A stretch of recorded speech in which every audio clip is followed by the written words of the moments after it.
Since Spacies.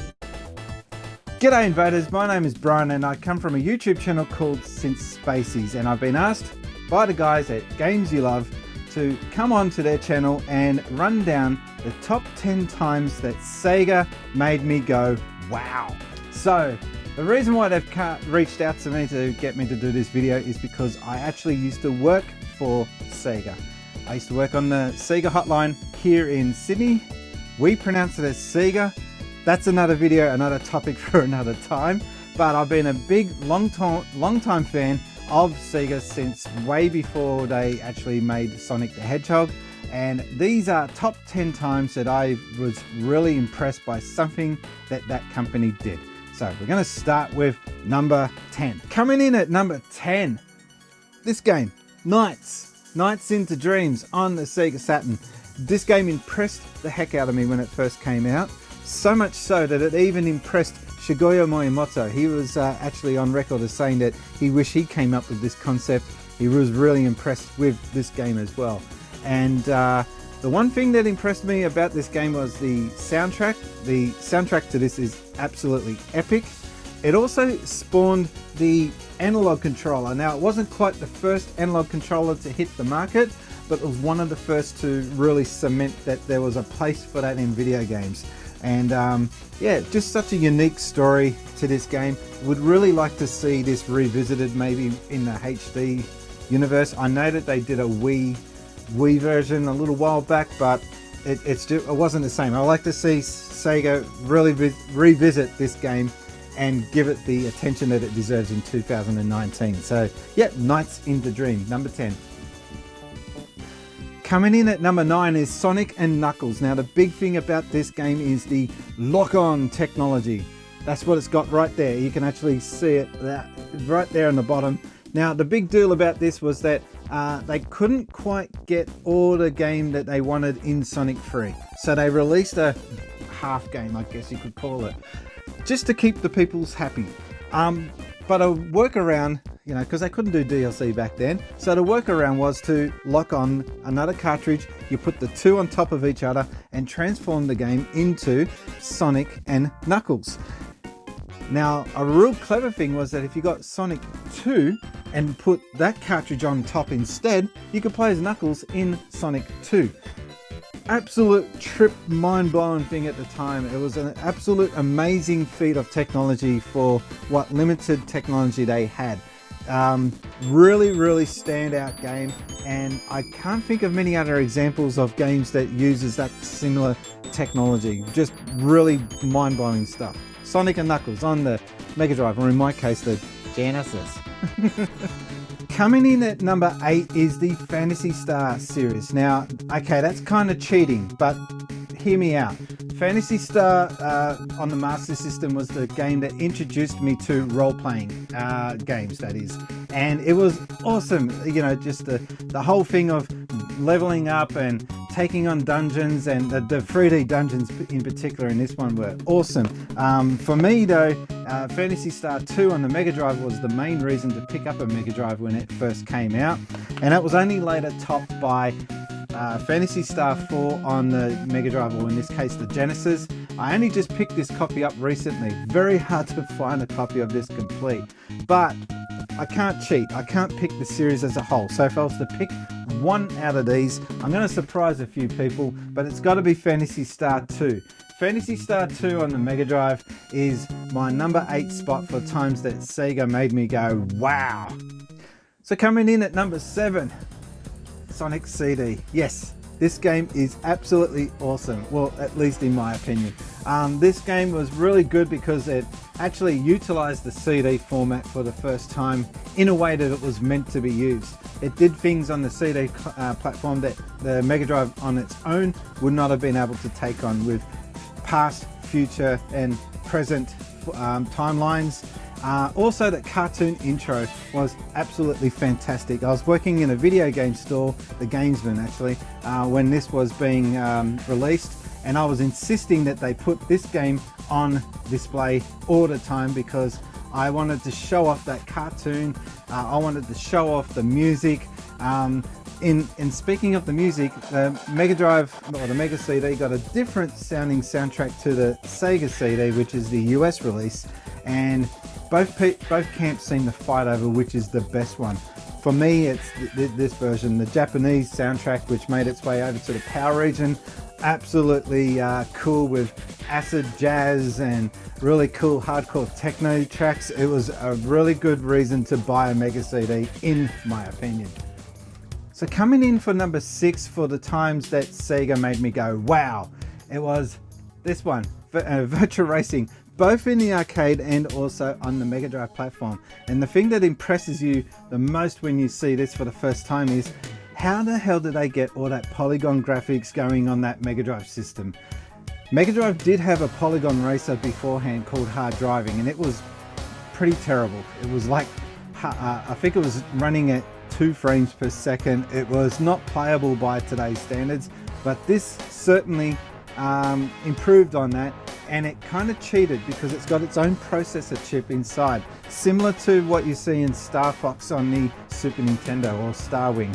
I really love this game. The only downside is that it didn't have battery backup to keep an eye on your times, your fastest laps. But the graphics were just absolutely awesome. Very expensive game though. This is the most expensive game that I have ever bought, and it was about $160 brand new. That's not an import or anything. That was off the shelf here in Australia.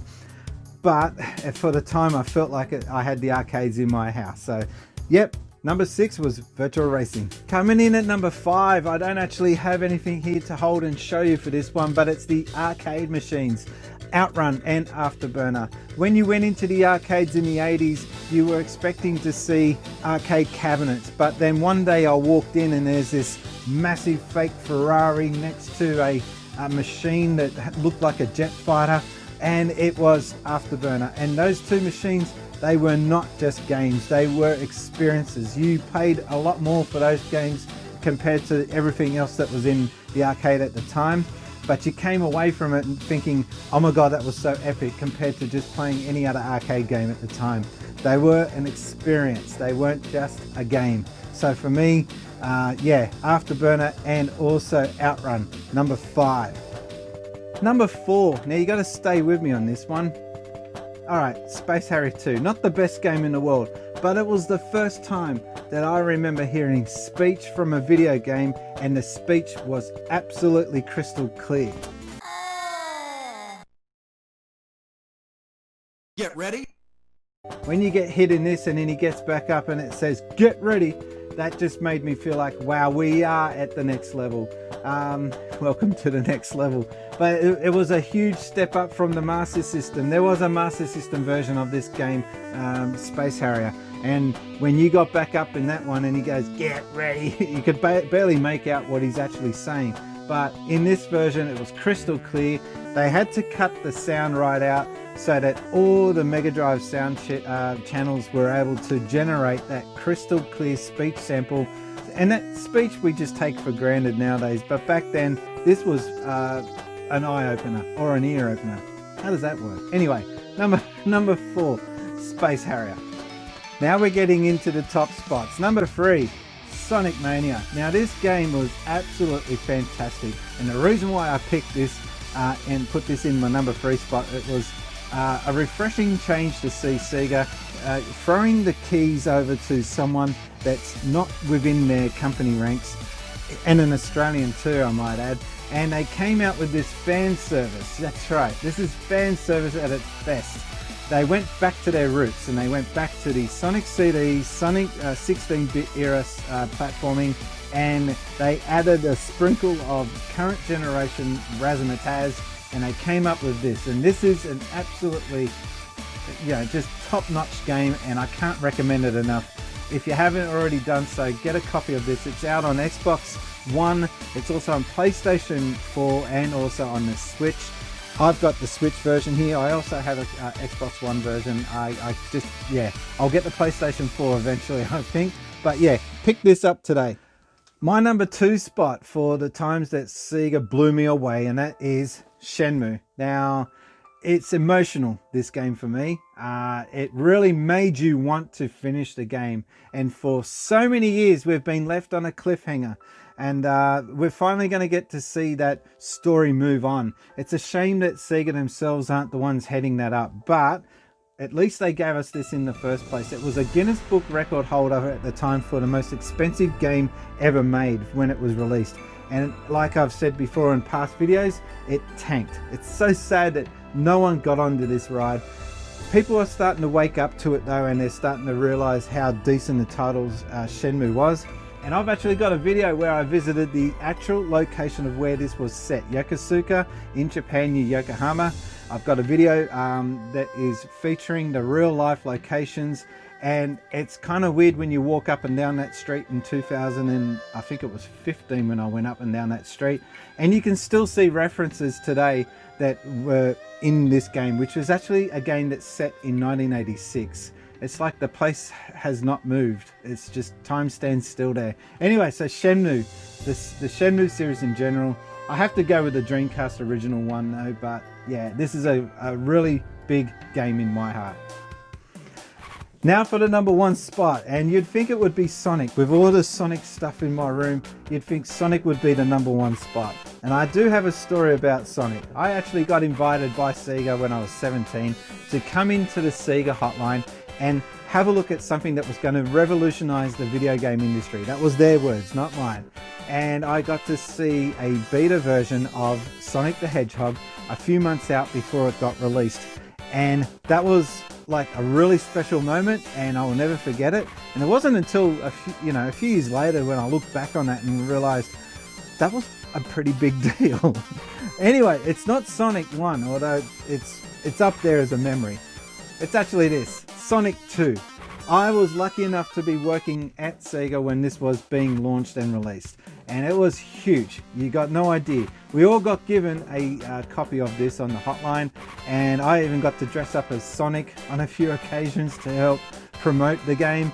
We went to road shows around promoting it. It was just huge, and this game was really kicking all the goals for Sega at the time. That's their highest point of the industry, and it's kind of been downhill since, I must admit. But this was Sega at their best, and for me it won't be topped. Well, it would be great if they do top it, but I don't think it will ever be topped. So for me, the number one experience that I've had with Sega is with Sonic 2. I'm a little biased though. So that's been my top 10 times that Sega blew me away. I have to give a special honorary mention, I should say, to Alex Kidd. Not Alex D. Kidd, Alex Kidd. That game has a soft spot in my heart because of all the calls we took while working on the hotline. But tell me where I went wrong. Maybe you've got a top 10 list that's much different to the one I just gave you. Leave your comments down below. Tell me where I went wrong, or if you agree with my top 10 list, tell me down below. Also, don't be afraid to come over to my channel, Since Spacies. I do Let's Play videos, I do topical videos, and I also do a Since Spacies show once a month featuring some pretty top-notch guests, if I don't mind saying so myself. Anyway, thanks for watching. My name has been Brian, and I've been gaming since Spacies. Thanks, guys.